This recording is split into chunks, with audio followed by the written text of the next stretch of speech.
to tell you a story called God's Own Drunk. It was originally by Lord Buckley, the legendary, mustachioed, tuxedo-clad, beat stand-up comedian from the 1940s and 50s. At the risk of a little blasphemy, I've personalized it just a little. I'm not a drinking man. I tried it once, and it got me highly irregular, so I swore I'd never do it again. But then one day, my brother-in-law asked me to watch his still while he went into town for some errands. It was up on the mountainside, right where his hand-drawn map showed it. It wasn't any ordinary still. It stood up on that mountainside like a huge golden opal. God's yellow moon was shining in the cool, clear evening. God's little lanterns were twinkling off and on in the heavens. Like I said, I'm no drinking man, but temptation got the better of me, and I took a sip. That clear whiskey was running down my throat like honeydew vine water. I took another sip, and another, and another, and another. Before I knew it, I had downed one whole jug and commenced getting hot flashes.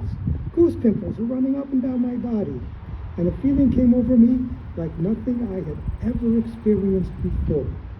It was like I was in love for the first time, in love with anything.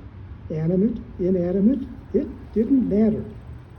It was like there was a giant neon sign glowing in my brain saying, "Steve Areno, there's a great day coming," because I was drunk. I wasn't slip-sliding, falling down, knee-crawling, commode-hugging, frat boy drunk. No, I was God's own drunk and a fearless man.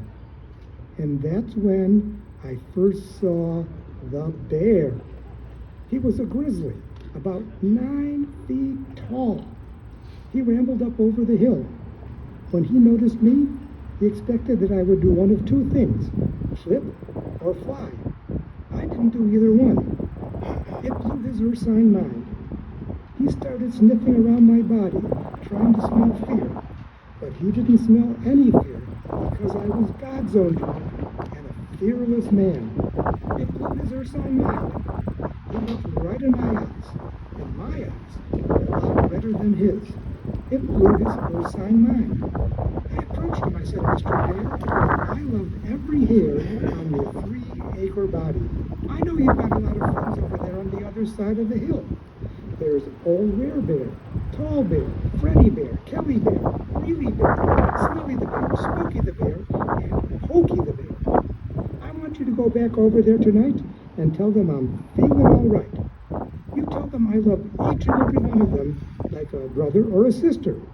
But if they give me any trouble tonight, I'm going to run every goddamn one of them off the hill." He took 2 steps backwards and didn't know what to think.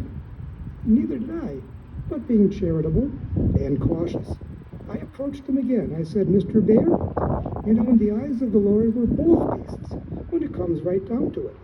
So I want you to be my buddy, Buddy the Bear." I took Buddy the Bear by his shaggy, island-sized paw and led him over to the still. He was sniffing around that thing because he was smelling something good. I gave him one of those jugs of honeydew vine water.